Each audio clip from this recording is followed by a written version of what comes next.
Madam আসসালামু আলাইকুম।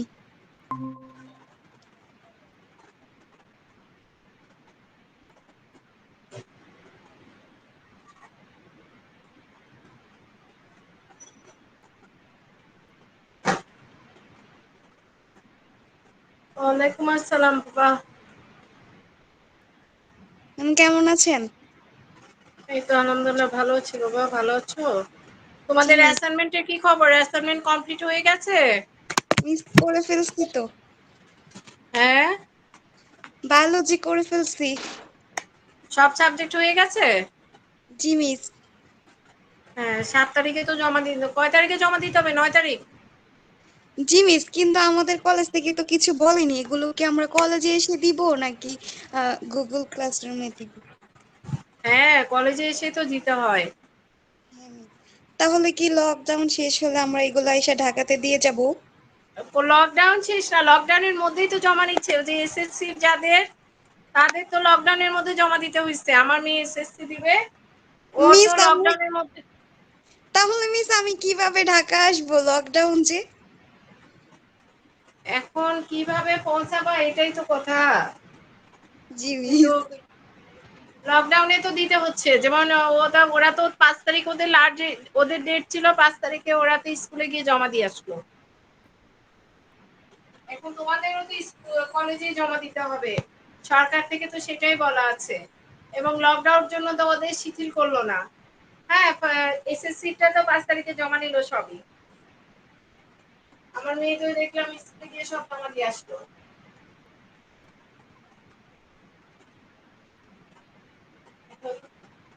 কিভাবে এটা করতে হবে? তোমার ক্লাস টিচারের সঙ্গে একটু যোগাযোগ করো, ক্লাস টিচার এবং গাইড টিচারের সাথে। হ্যাঁ, গাইড টিচারের সাথে একটু যোগাযোগ করবা। আচ্ছা মিস।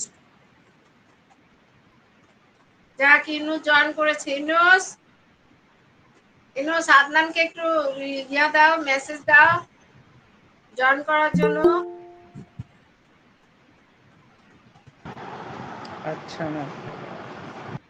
সবাই অ্যাসাইনমেন্ট গুলো খুব ভালো করে আমরা কমপ্লিট করে, আজকে তো 7 তারিখ, আর সময় নেই। খুব ভালো করে আমরা কমপ্লিট করব যাতে অ্যাসাইনমেন্টে আমরা ফুল মার্কস পাই। অ্যাসাইনমেন্ট থেকে যাতে আমাদের একটা মার্কসও সরে না যায়, আমরা সেই চেষ্টা করব। মানে অ্যাসাইনমেন্টটা আমাদের ভালো করা খুবই জরুরি। এটা আমাদের মার্কসটা যেহেতু আমাদের হাতে, অতএব আমরা ফুল মার্কসই পাবো।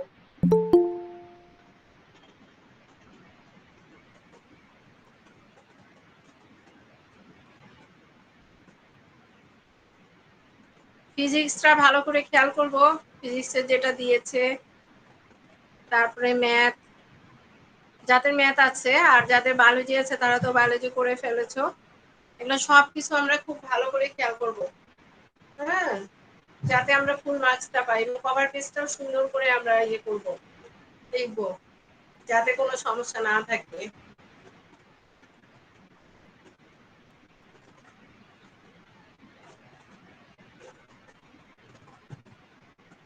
অনেক বেজে গেছে, আমরা শুরু করে দেই। আমরা আমাদের 11 অধ্যায়ের, আমরা আজকে 11 অধ্যায়ের যে জিনিসটা করব। হ্যাঁ, 11 অধ্যায়ের আমাদের, 11 অধ্যায় আমার জন্য আসলে অনেক ইম্পর্টেন্ট। এই জন্য 11 অধ্যায় নিয়ে এত কথা, এত কিছু।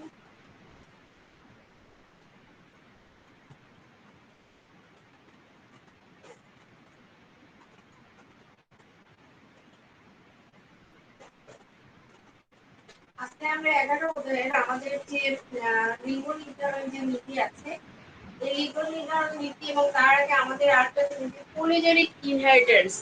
পলিজেনিক ইনহেরিটেন্স কি? পলিজেনিক ইনহেরিটেন্স কি এটা পরীক্ষায় আসে। পলিজেনিক কি?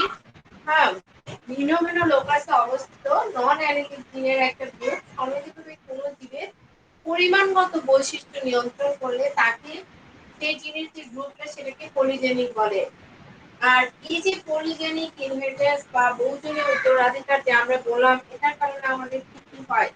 আমাদের যে উচ্চতা, গায়ের রং, তারপরে আমাদের হলো যে আচরণ, তারপরে অন্যান্য উদ্ভিদের চোখের রং, এই বৈশিষ্ট্যগুলো আমাদের এটার উপর নির্ভরশীল হয়।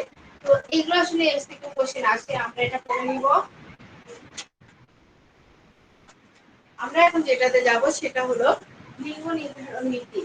আমরা জানি যে আমাদের ক্রোমোজোমের মাধ্যমে জীবের লিঙ্গ নির্ধারণ হয়। তাহলে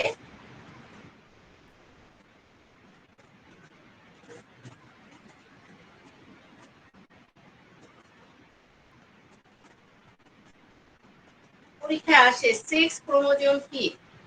সেক্স ক্রোমোজোম কি?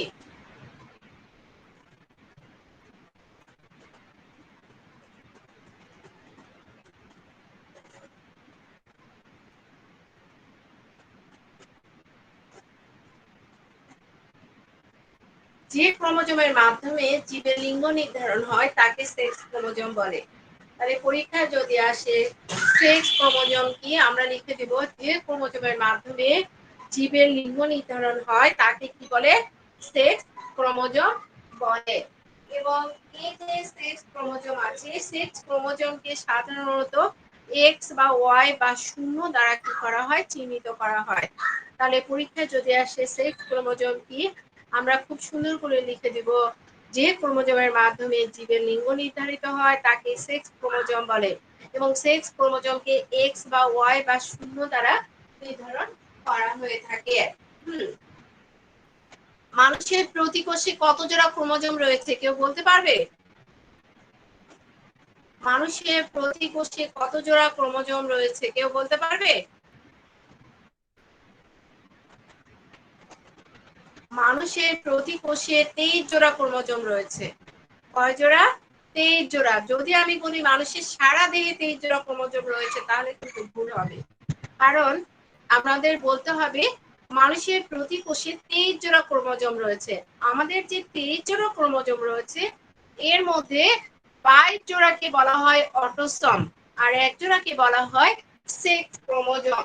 তাহলে আমরা দেখলাম যে আমাদের এই যে মানুষের প্রতি কোষে 23 জোড়া ক্রোমোজোম রয়েছে, এর মধ্যে 22 জোড়া কিন্তু উভয় লিঙ্গে একই রকম, শুধু এক জোড়া হলো ভিন্ন।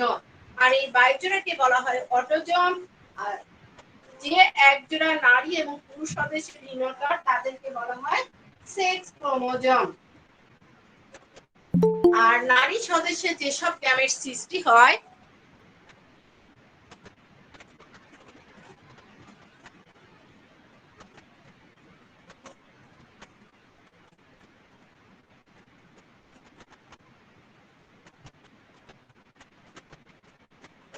তাহলে নারী সদস্যের যেসব গ্যামেট সৃষ্টি হয় তাতে আমরা শুধু জানি যে কি থাকে? এক্স ক্রোমোজোম থাকে। নারী সদস্যে যে গ্যামেট সৃষ্টি হয় তাতে শুধু এক্স ক্রোমোজোম থাকে। এই কারণে নারীকে বলা হয় হোমোগ্যামেটিক সেক্স। তাহলে আমরা প্রথমে জানলাম সেক্স ক্রোমোজোম কি।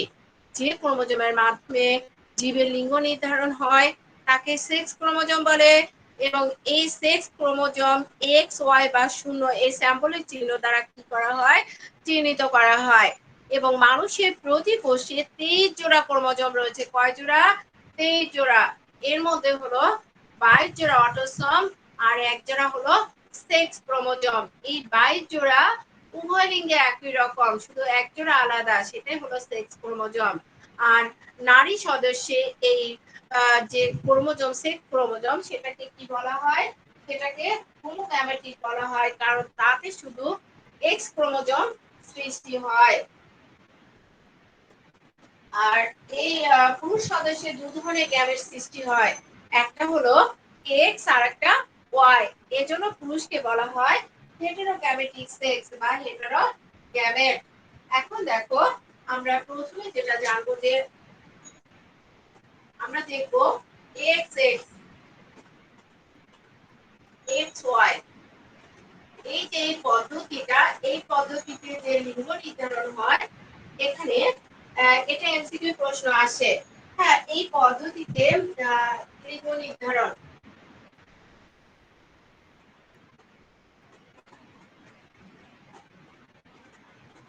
লিঙ্গ নির্ধারণ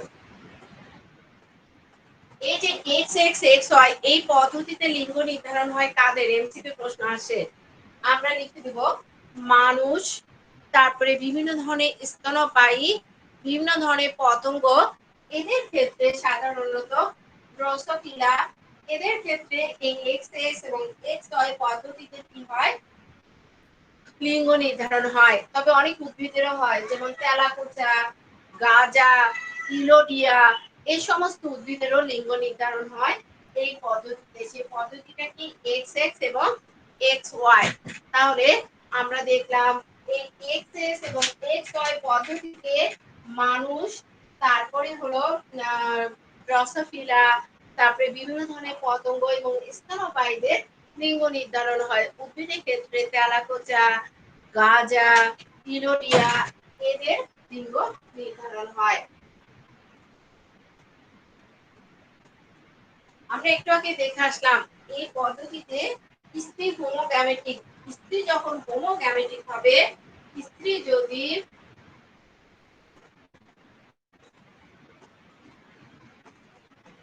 হোমোগ্যামেটিক, স্ত্রী হোমোগ্যামেটিক হবে, তখন কি হবে, তখন হবে এক্স এক্স।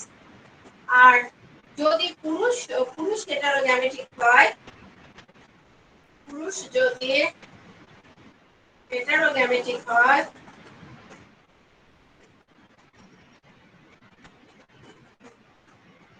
পুরুষ হেটারোগ্যামেটিক আমরা জানি তাহলে হবে এক্স ওয়াই, কারণ দুটো থাকবে।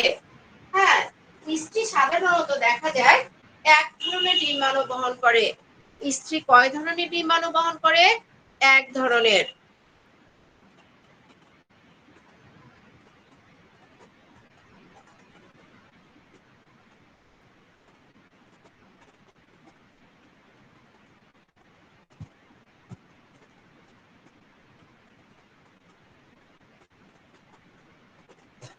স্ত্রী সাধারণত এক ধরনের ডিম্বাণু উৎপন্ন করে। তাহলে স্ত্রী যে এক ধরনের ডিম্বাণু উৎপন্ন করে কোনটা, এই যে এক্স, এই শুধু স্ত্রী শুধু এই ডিম্বাণুটাই উৎপন্ন করে। কিন্তু পুরুষ কিন্তু দুই রকমের শুক্রাণু উৎপন্ন করে। পুরুষ কয় রকমের শুক্রাণু উৎপন্ন করে? দুই রকমের। একটা হলো এক্স আর একটা হলো ওয়াই। এখানে কিন্তু দুটো আলাদা। তাহলে পুরুষ কি করে, দুই ধরনের শুক্রাণু উৎপন্ন করে, একটা এক্স আর একটা হলো ওয়াই। যদি এই এক্স এর সাথে এই এক্স এর মিলন হয় পুরুষের ক্ষেত্রে, তাহলে স্ত্রীর এক্স বাহী ডিম্বাণুর সাথে যদি এক্স বাহী শুক্রাণুর মিলন হয়, তখন কি হবে, তখন আমরা দেখতে পাচ্ছি হলো এক্স এক্স, এই চিহ্ন হবে। আর এই চিহ্ন হলে সন্তান হবে কন্যা। আর যদি পুরুষের অয়বাহী শুক্রাণুর সাথে স্ত্রীর এক্স বাহী ডিম্বাণুর মিলন হয়, তাহলে তখন হবে কি, এক্স ওয়াই, তখন সন্তান হবে কি, ছেলে। তাহলে আমরা দেখতে পাচ্ছি যে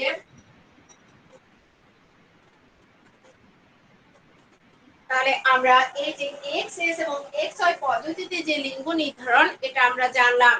আমরা কি জানলাম, এই পদ্ধতির ক্ষেত্রে আমরা প্রথমে জানলাম স্ত্রী হলো হোমোগ্যামেটিক, কারণ সেখানে শুধু এক্স এক্স আছে। আর পুরুষ হলো হেটারোগ্যামেটিক, কারণ এখানে কোন ক্রোমোজোম আছে, এক্স এবং ওয়াই। যদি পুরুষের, তাহলে পুরুষের এক্স বাহী শুক্রাণুর সাথে স্ত্রীর এক্স বাহী ডিম্বাণুর মিলন হয়, তাহলে কি হবে, এক্স এক্স হবে, তাহলে সন্তান হবে কন্যা। আর যদি পুরুষের অয়বাহী শুক্রাণুর সাথে এক্স বাহী ডিম্বাণুর মিলন হয় নারীর, তাহলে সন্তান হবে এক্স ওয়াই, মানে ছেলে সন্তান জন্মগ্রহণ করবে। তাহলে আমরা এই পদ্ধতিটা আমাদের নিশ্চয়ই ক্লিয়ার। এখন দেখো, আমরা যে আমাদের এক্স এস এবং এক্স জিরো যে পদ্ধতি আছে, এই পদ্ধতি আমরা এখন জানবো আর একটা পদ্ধতি সম্পর্কে আমরা জানবো, এই পদ্ধতিটা লিঙ্গ নির্ধারণ।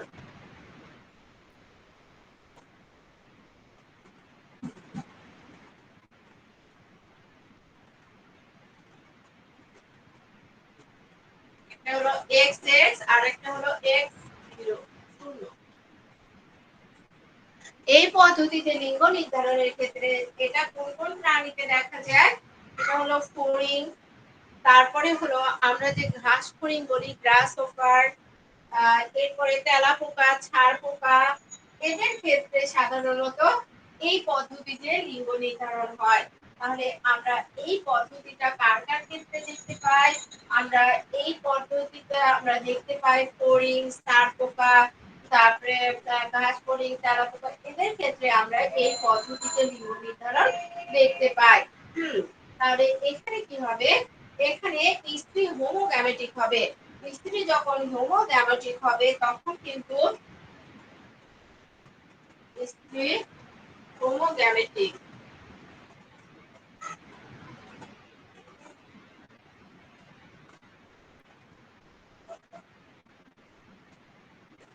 এটা হলো স্ত্রী হোমোগ্যামেটিক। পুরুষ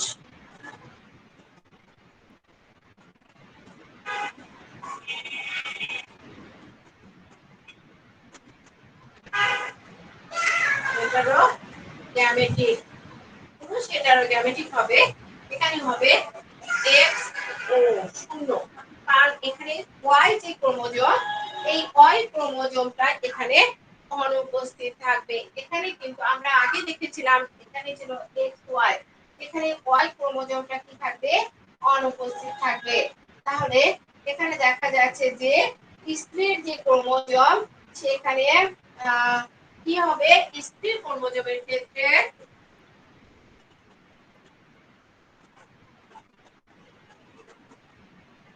স্ত্রী ক্রোমোজোম ডাবল যদি আমি করে দেই স্ত্রী ক্রোমোজোম, তাহলে এখানে হবে 2a প্লাস xa।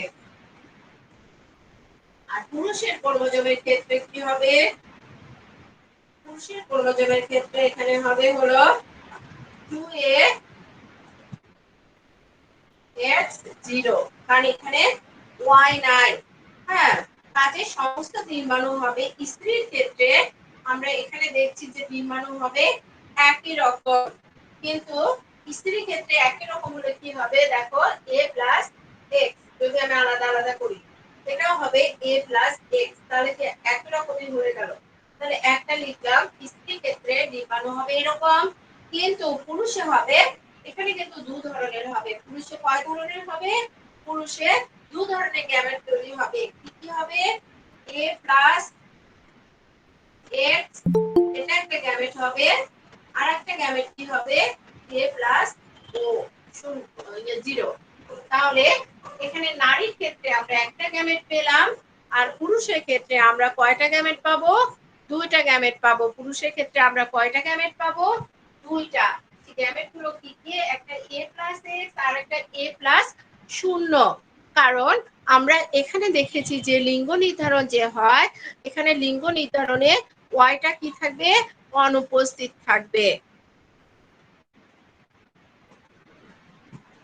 ওয়াই অনুপস্থিত থাকে সেখানে কি হবে? 0 হবে। তাহলে আমরা এই যে প্রথম প্রকার, দেখো এর সাথে এই যে প্রথম প্রকার ডিম্বাণুর সাথে যদি এই শুক্রাণু মিলন হয় তাহলে কি হবে? তাহলে এটা আর এই a প্লাস আর a প্লাস x মিলন হলে কি হবে? আমরা এটা পাবো 2a প্লাস xx। তাহলে সন্তান হবে কন্যা।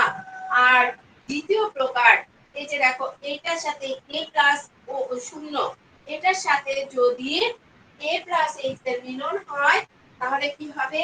তাহলে সন্তান হবে হলো ছেলে। এই হলো আমাদের লিঙ্গ নির্ধারণ নীতি।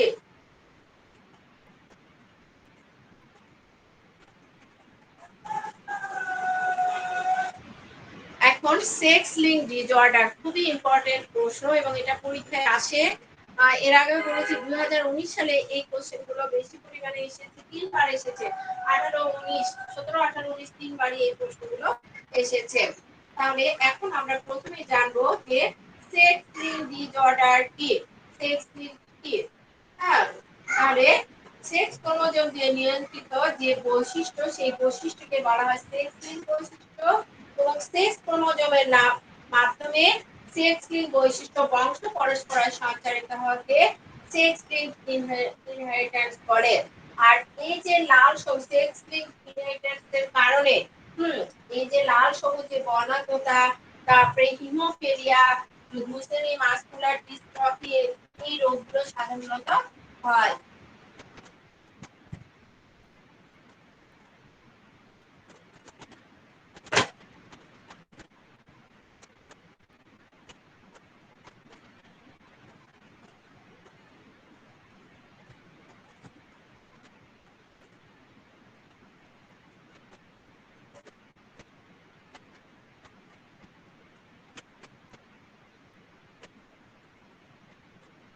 তবে সেক্স লিঙ্ক আমরা প্রথমে জানলাম সেক্স লিঙ্ক ইনহেরিটেন্স, এখন জানবো সেক্স লিঙ্ক ডিসঅর্ডার কি বা অসমতা কি। হ্যাঁ, সেক্স লিঙ্ক ডিসঅর্ডার হলো মানুষের যেসব জিন নিয়ন্ত্রিত বংশগতীয় রোগ সেক্স ক্রোমোজোমের মাধ্যমে বংশ পরস্পরে সঞ্চারিত হয় তাকে সেক্স লিঙ্ক ডিসঅর্ডার বা অস্বাভাবিকতা বলে। পরীক্ষায় খুবই আসে যে সেক্স লিঙ্ক ডিসঅর্ডার কি। সেক্স লিঙ্ক ডিসঅর্ডার হলো মানুষের যেসব জিন নিয়ন্ত্রিত বংশগতির রোগ সেক্স ক্রোমোজোমের মাধ্যমে বংশ পরস্পরে সঞ্চারিত হয়। আসলে আমরা এক কথা লিখে দিব যে যেসব বংশগতি রোগ সেক্স ক্রোমোজোমের মাধ্যমে বংশ পরম্পরায় সঞ্চারিত হয় তাকে কি বলে, সেক্স লিঙ্ক ডিসঅর্ডার বলে। আর এই যে সেক্স লিঙ্ক যে ডিসঅর্ডার আছে, এই সেক্স লিঙ্ক ডিসঅর্ডারের কারণে আমাদের কি কি রোগ হয়, আমাদের হিমোফিলিয়া, তারপর ডুচেনি মাসকুলার ডিস্ট্রফি, এরপরে আমাদের হয় হলো লাল সবুজ বর্ণান্ধতা, এরপরে আমাদের হয় হলো ডায়াবেটিস, এই রোগগুলো দেখা যায়। তাহলে ডুচেনি মাসকুলার ডিস্ট্রফির কারণে আমাদের কি কি রোগ দেখা দেয় আমরা একটু লিখে নিই, কারণ এটা এমসিকিউ কোশ্চেন চলে আসে।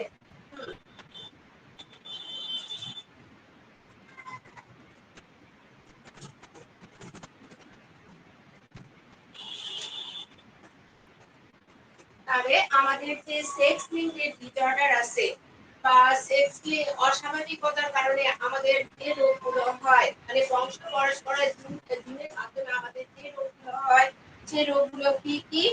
এক নাম্বার হলো রোগের নাম, বংশগতির রোগের নাম।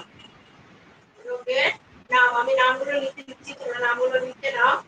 এক নাম্বার, এটা পরীক্ষা খুবই আসে, লাল সবুজ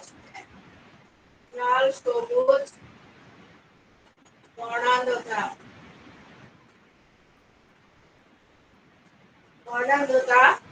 এরপরে হলো আমাদের যে রোগ হয়, রোগগুলোর নাম আমরা মুখস্থ করি এবং লিখে নেই। এরপর হলো আমাদের হিমোফিলিয়া,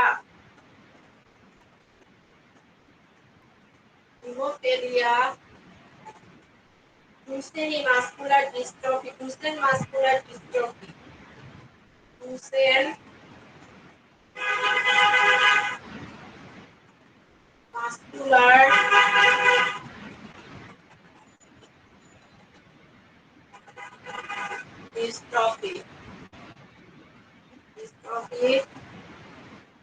মাসকুলার ডিস্ট্রফি, রাতকানা,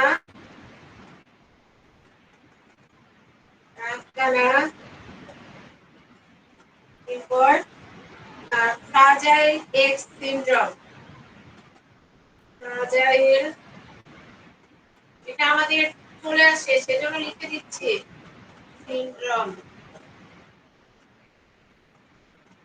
সেক্স লিঙ্ক ডিসঅর্ডার গুলো কি কি আমি লিখে দিচ্ছি, তোমরা লিখে নাও। টেস্টিকুলার ফেমিনাইজেশন, টেস্টিকুলার ফেমিনাইজেশন,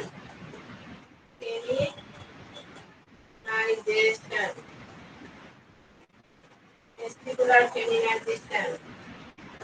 এরপর আছে হলো হাইপার ট্রাইকোসিস,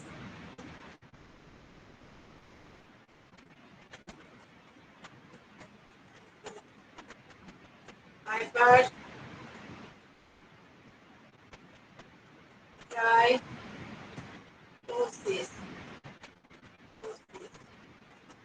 হাইপারট্রাইকোসিস। এরপর আছে ডায়াবেটিস ইনসিপিডাস,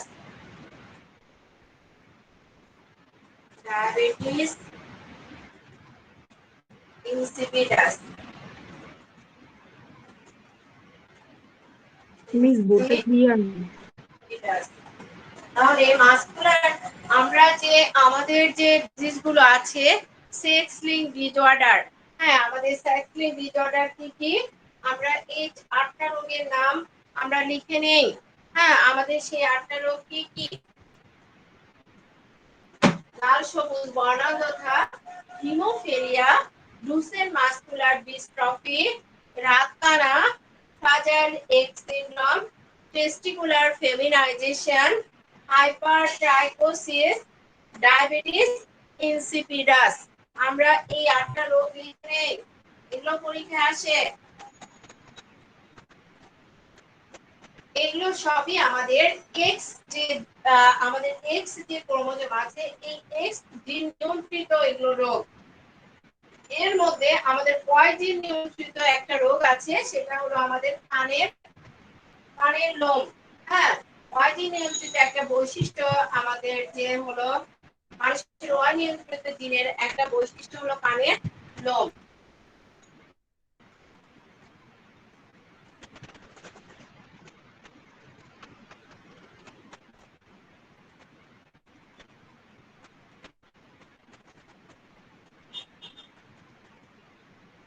আমরা এই 8টা রোগের নাম একটু লিখে নেই।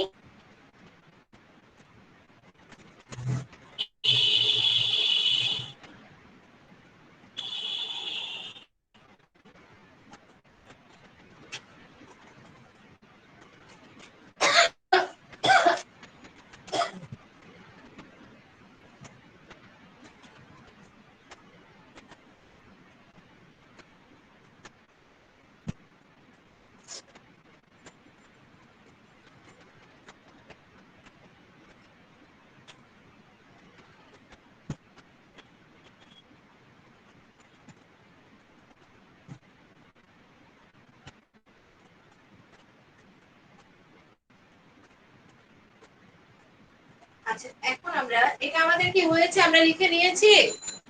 কেউ রেসপন্স করো, আমরা লিখে নিয়েছি।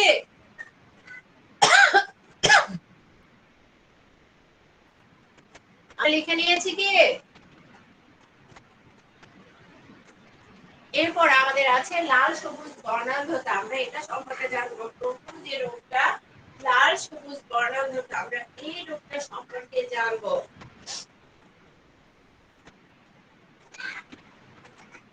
আমাদের চোখের যে রেটিনা আছে, সেটা রেটিনাতে অনেকগুলো সেন্সরি অর্গান আছে, মানে বড় সংবেদে অনেকগুলো কোষ আছে। এবং এখানে আমাদের যে এক্স ক্রোমোজোমের যে দুটো জিন আছে, সেটা বড় সংবেদী কোষ গঠনে বিশেষ ভূমিকা পালন করে।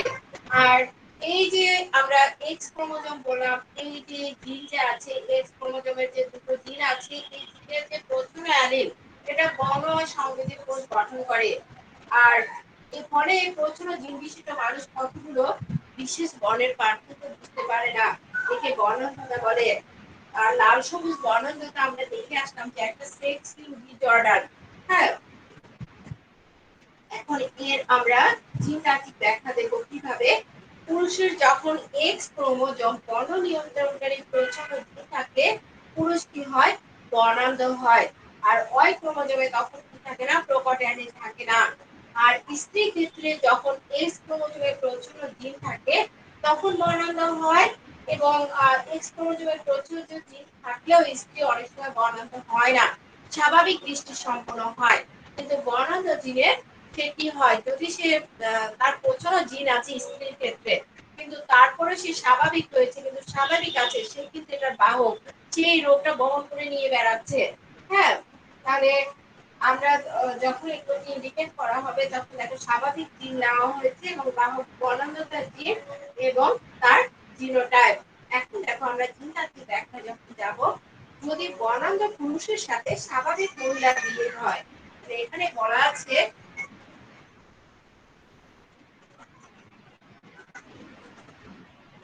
বর্ণান্ধ পুরুষ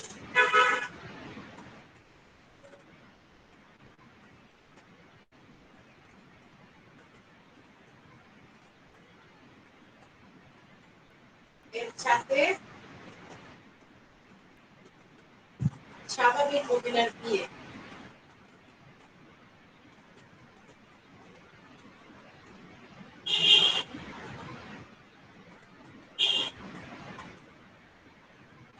বিয়ে হয়, তাহলে কি হবে? তাহলে আমরা প্রথমে স্বাভাবিক বর্ণান্ধ পুরুষ, তাই না? এখন স্বাভাবিক দৃষ্টির জিন ধরে নিব, বর্ণান্ধ জিন ধরে নিব, তারপরে পুরুষ এবং স্ত্রী ক্ষেত্রে আলাদা আলাদা নিব। তাহলে স্বাভাবিক দৃষ্টির জিন,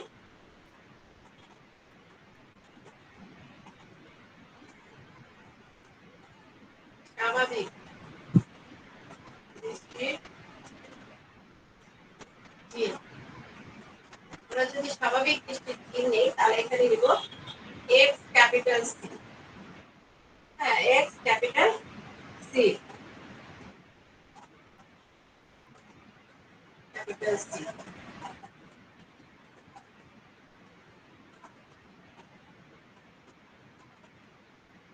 আর বর্ণান্ধতার জন্য বর্ণান্ধতার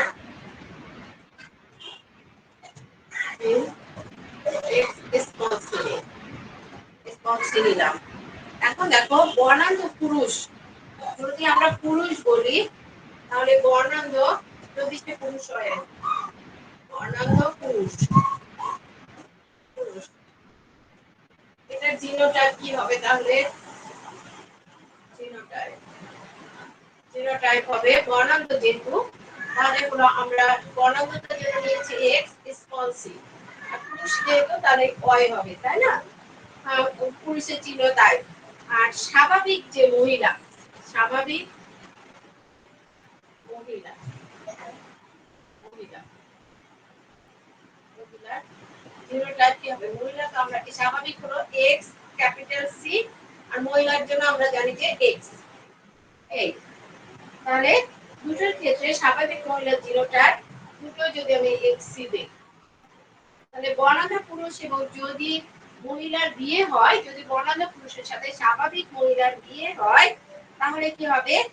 প্রথম বংশধর F1, হ্যাঁ, F1 জনুর, জনুর F1 জনুর পুত্র কন্যা সকলেই, পুত্র কন্যা সকলেই কি হবে? স্বাভাবিক হবে,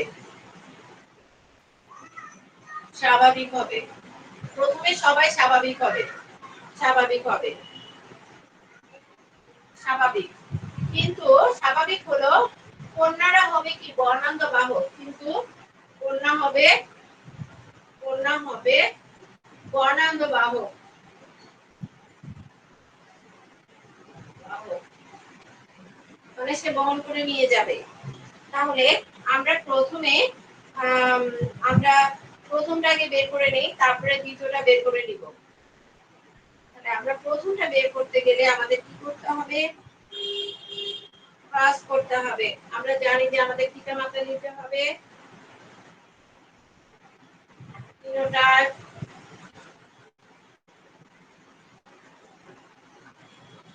জিনোটাইপ কি হবে? আমরা এখানে লিখেছি বর্ণান্ধ পুরুষ, তাহলে আমরা চিহ্ন দিব, চিহ্ন দেই, এটা হলো বর্ণান্ধ পুরুষের চিহ্ন, এটা বর্ণান্ধ। আর মাতা হলো স্বাভাবিক, স্বাভাবিক, স্বাভাবিক আমরা ওখানে লিখেইছি।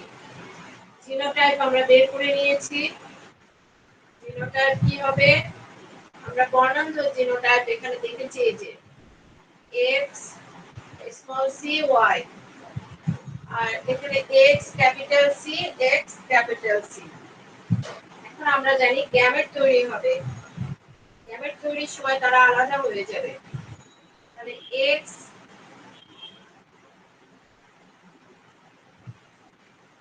এক্স স্মল সি ওয়াই আলাদা হয়ে গেল, X capital C, capital C.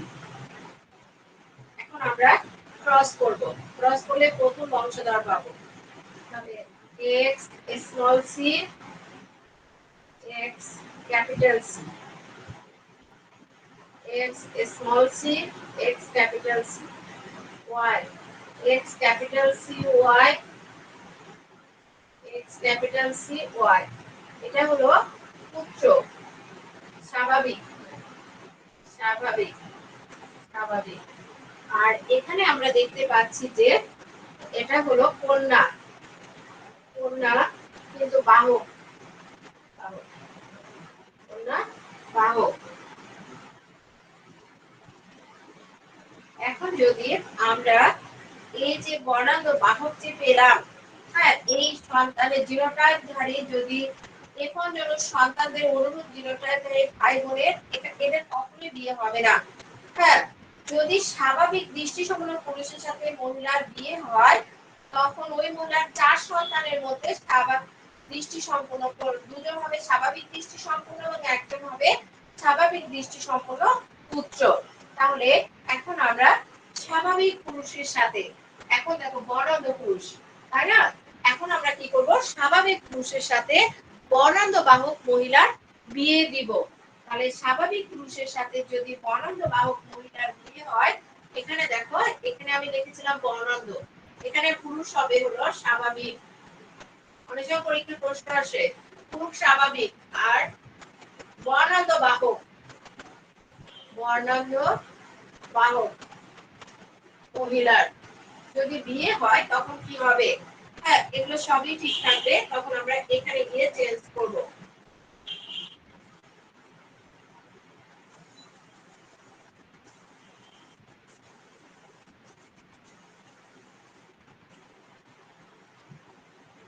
তবে এখানে এখন দেখো স্বাভাবিক, তাহলে এখানে হবে স্বাভাবিক, স্বাভাবিক পুরুষের, পুরুষের জিনোটাইপ,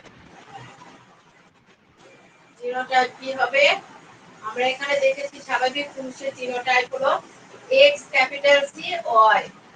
আর বর্ণান্ধ, বর্ণান্ধ বাহক মহিলা জিনোটাইপ কি হবে? এক্স, এক্স ক্যাপিটাল সি আর এক্স স্মল সি। এখন আমরা সেম ভাবে পিতামাতা নিয়ে আবার পিতামাতা ফিনোটাইপ,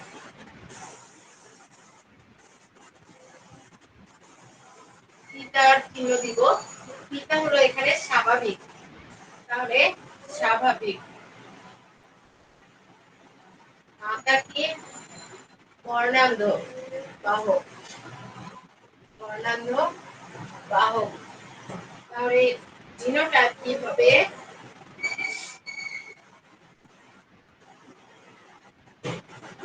স্বাভাবিকের, আমরা স্বাভাবিকের জন্য এখানে নিয়েছি এক্স ক্যাপিটাল সি ওয়াই, বর্ণান্ধ হলো X capital C X small C. এখন গ্যামেট তৈরি করব, গ্যামেট তৈরি করে তার আলাদা হয়ে যাবে X capital C X small C, X small C. আমরা এটা যদি একটা চেকার বোর্ড করে নিই তাহলে সুবিধা হবে।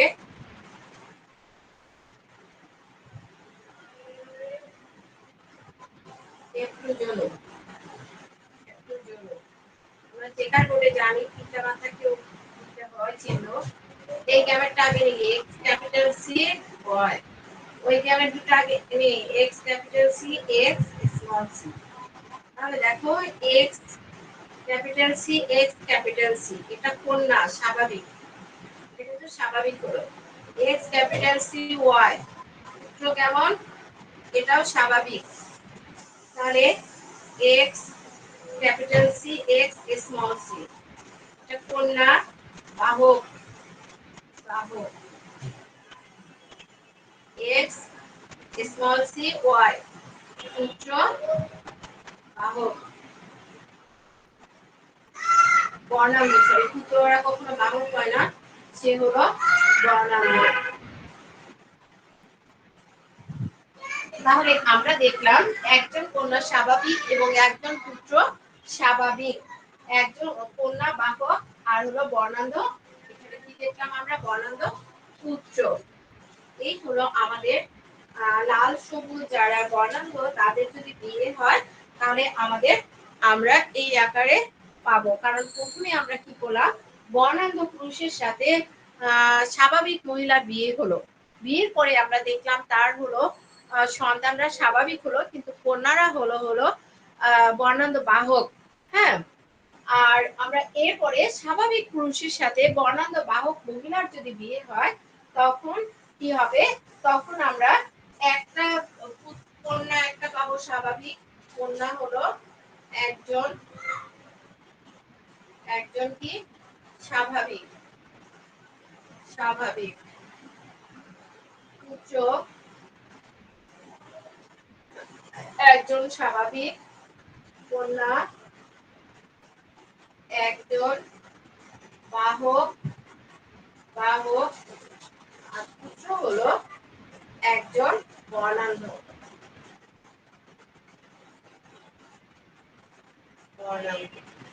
আমরা এই অনুপাতে পাবো।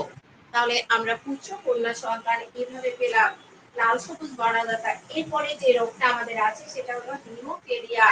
হ্যাঁ, এই হিমোফিলিয়া হলো বংশগত রোগ এবং এটা হলো সেক্স লিঙ্ক ডিসঅর্ডার। হিমোফিলিয়া রোগ হলে কি হয়, যাদের রক্ত জমাট বাঁধতে সমস্যা হয়। আর এই হিমোফিলিয়া রোগটা অনেক মারাত্মক, কারণ রক্ত যদি তোমার কোথাও ক্ষরণ শুরু হয়, যদি জমাট না বাঁধে, আমাদের শরীরে 5 থেকে 6 লিটার রক্ত থাকে, যদি রক্ত পড়ে যায় তাহলে তো আমিও শেষ, আমি আর বাঁচবো না। তাহলে এই যে হিমোফিলিয়া যে রোগটা আমরা যেটা বললাম, হিমোফিলিয়া রোগের সাধারণত একটা প্রচ্ছন্ন এক ক্রোমোজোমে একটা প্রচ্ছন্ন জিন মানে মিউট্যান্ট জিন থাকার কারণে এই হিমোফিলিয়া হয়ে থাকে। আর হিমোফিলিয়া দু ধরনের, একটা ক্লাসিক হিমোফিলিয়া আর একটা হলো ক্রিস্টমাস ডিজিজ। ক্লাসিক হিমোফিলিয়াকে বলা হয় এ হিমোফিলিয়া এ, আর ক্রিস্টমাস ডিজিজকে বলা হয় হিমোফিলিয়া বি। তাহলে হিমোফিলিয়া কয় ধরনের? হিমোফিলিয়া দু ধরনের, একটা ক্লাসিক আর একটা ক্রিস্টমাস। একটা ক্লাসিক আর একটা ক্রিস্টমাস। ক্লাসিক যে হিমোফিলিয়া এটাকে বলা হয় হিমোফিলিয়া এ, আর ক্রিস্টমাসকে বলা হয় হিমোফিলিয়া বি। তাহলে আমরা এই দুটো হিমোফিলিয়া সম্পর্কে জানলাম। এবং হিমোফিলিয়া যে ডিজিজটা, এটা সাধারণত নারীদের চেয়ে পুরুষরাই বেশি আক্রান্ত হয়। হিমোফিলিয়ায় নারীদের চেয়ে পুরুষরা বেশি আক্রান্ত হয় এবং এর রোগ হলে সাধারণত 16 বছরের মধ্যে সে মারা যায় সাধারণত দেখা যায়। এবং এখানে এই যে হিমোফিলিয়া যে রোগটা, এই হিমোফিলিয়া রোগের কারণে আমরা জানি যে আমাদের রক্ত জমাট বাঁধতে কতগুলো ফ্যাক্টর কাজ করে। এখানে যদি অসম এবং লবণ যে ফ্যাক্টরটা আছে, এই ফ্যাক্টরটা যদি উৎপন্ন না হয় এবং এই ফ্যাক্টরটা যদি অস্বাভাবিক হয়, এই অস্বাভাবিকতার কারণে অনেক সময় এই হিমোফিলিয়া রোগটা দেখা দেয়। আমরা আমরা সাধারণত এই হিমোফিলিয়া যে রোগ আছে, আমরা দেখলাম যে ক্রিস্টমাস যে হিমোফিলিয়া, এখানে সাধারণত 9 নম্বর ফ্যাক্টর, এই ফ্যাক্টরটা যাদের তৈরি হয় না তাদের এই রোগটা হয়। আর যাদের 8 নম্বর ফ্যাক্টর তৈরি হয় না তাদের ক্ষেত্রে এই হলো ক্লাসিক হিমোফিলিয়া রোগটা হয়। আর তাহলে আমরা এই যে হিমোফিলিয়া যে আছে, হিমোফিলিয়া আমরা ভিক্টোরিয়া রানী মহারানী, ইংল্যান্ডের মহারানী ভিক্টোরিয়া ছিলেন, ওনার 4 সন্তানের 4 কন্যার মধ্যে 2 কন্যা অ্যালিস এবং বিয়াট্রিস দুজনে ছিলেন হিমোফিলিয়ার বাহক। তো যাই হোক, এই হিমোফিলিয়ার বাহক পুরুষের সাথে হিমোফিলিক পুরুষের সাথে যদি স্বাভাবিক মহিলার বিয়ে হয় তাহলে তার সন্তানরা কেমন হবে? আসলে তার সন্তানরা আমরা স্বাভাবিক পুরুষের বিয়ে হলে সকল কন্যা সন্তান স্বাভাবিক হবে, কিন্তু পুত্র সন্তানদের মধ্যে 50% হিমোফিলিক হওয়ার সম্ভাবনা থাকবে। তো আমরা এই যে হিমোফিলিয়া যে আছে, আমাদের হিমোফিলিক আমরা পুরুষ এবং বর্ণাঢ্য বাহক যে মহিলারা, আমরা যদি এটা ক্রস করি তাহলে আমরা দেখতে পাবো যেখানে 50% পুত্র সন্তান হলো হিমোফিলিক। তাহলে আমরা আজকে দুটো রোগ শিখলাম। আমরা যে দুটো রোগ শিখলাম, একটা হলো কি আমাদের লাল সবুজ বর্ণাঢ্যতা, আর একটা হলো আমাদের হিমোফিলিয়া। তার আগে আমরা যেটা শিখলাম সেটা হলো আমাদের সেক্স লিঙ্কড লিঙ্গ নির্ধারণ নীতি। এবং এই লিঙ্গ নির্ধারণে আমরা দেখেছি যে এখানে দুভাবে লিঙ্গ নির্ধারণ হয়, একটা হলো এক্স এক্স আর একটা এক্স ওয়াই। এই এক্স এস এবং এক্স ওয়াই পদ্ধতি, আর একটা হলো এক্স এস এবং এক্স শূন্য পদ্ধতিতে। এবং আমরা দেখেছি যে এক্স এক্স এবং এক্স ওয়াই পদ্ধতিতে মানুষ, পতঙ্গ, ড্রোসোফিলা এবং গাঁজা, তেলাপিচা এগুলোর হলো লিঙ্গ নির্ধারণ হয়। আর এক্স এক্স এবং এক্স শূন্য যে পদ্ধতি আছে, এই পদ্ধতিতে আমরা দেখেছি যে হলো আমাদের যে ঘাস ফড়িং, তারপরে হলো ছার পোকা, এগুলোর হলো লিঙ্গ। ঠিক আছে, তো সবাই ভালো থেকো। আল্লাহ হাফেজ, আসসালামু আলাইকুম।